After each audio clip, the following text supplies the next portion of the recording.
All right, this one's called Cool, Calm, and Collected. Prior to a few months ago, I couldn't have written this talk. Although not perfect, I believe I am now qualified to speak into this, or at least have a testimony of Jesus coming into my life and transforming me from the inside out. And I think that is what qualifies us to share anything. We are asked to share our testimonies and revelations to encourage and uplift one another. All we must do to receive is to first admit we have a problem. We must be rigorously honest to receive healing. James 5:16. Therefore confess your sins to each other and pray for each other so that you may be healed. The prayer of a righteous person is powerful and effective. The original church that formed after Jesus' ascension did this. They were small groups that had dinner together. They worshiped, read the apostles' letters, and confessed to one another, prayed for one another, and were healed. That is literally what this group does. This is how early church did it. I confessed repeatedly during check-ins that I was dealing with lust and anger. I never stopped confessing.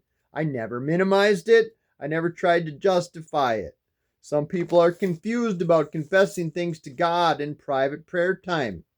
Why confess to God when He knows everything? Confession just means that you are agreeing with God that what you did was sin. In the Alcoholics Anonymous AA book, rigorous honesty is a crucial element of the recovery program.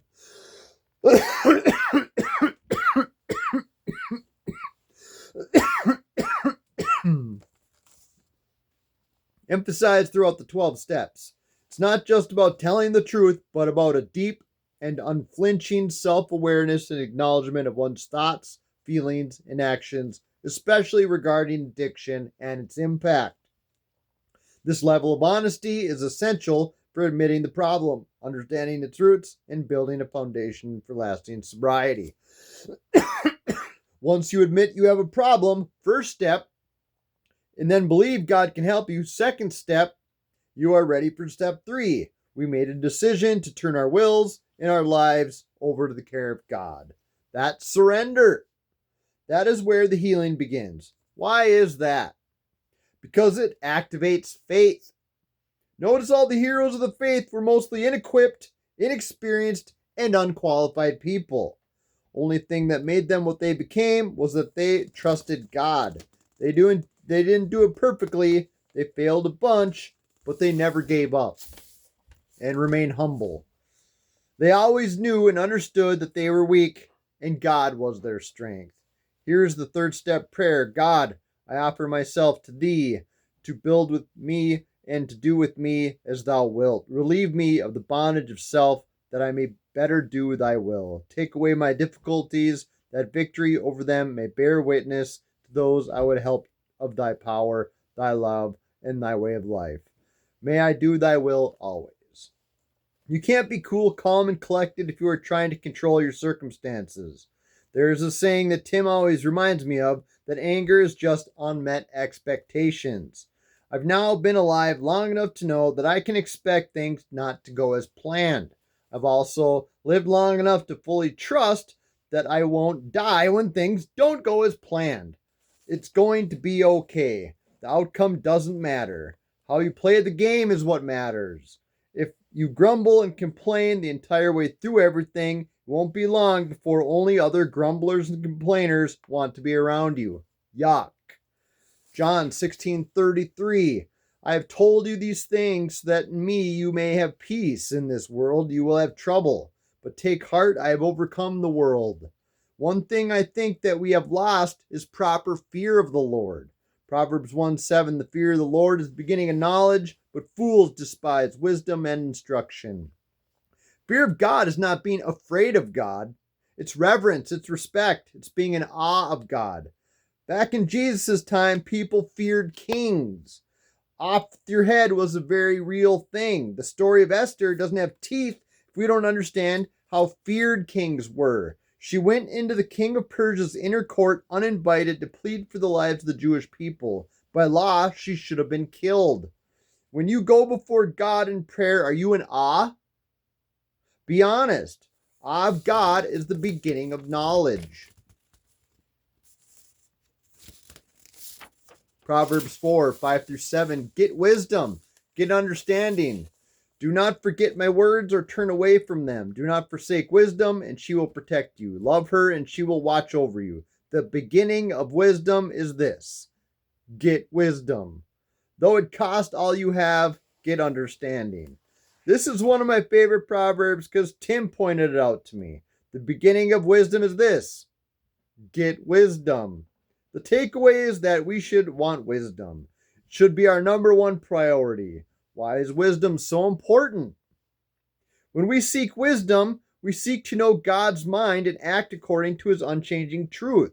We then respond to situations from an eternal perspective. That is the only way we can become cool, calm, and collected in any situation.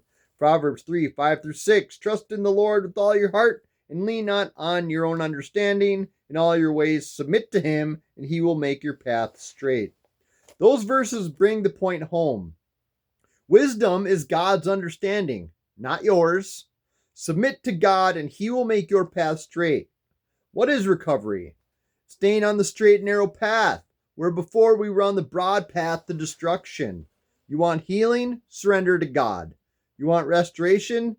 Admit your sins. Stop being in denial. Confess to God and to others.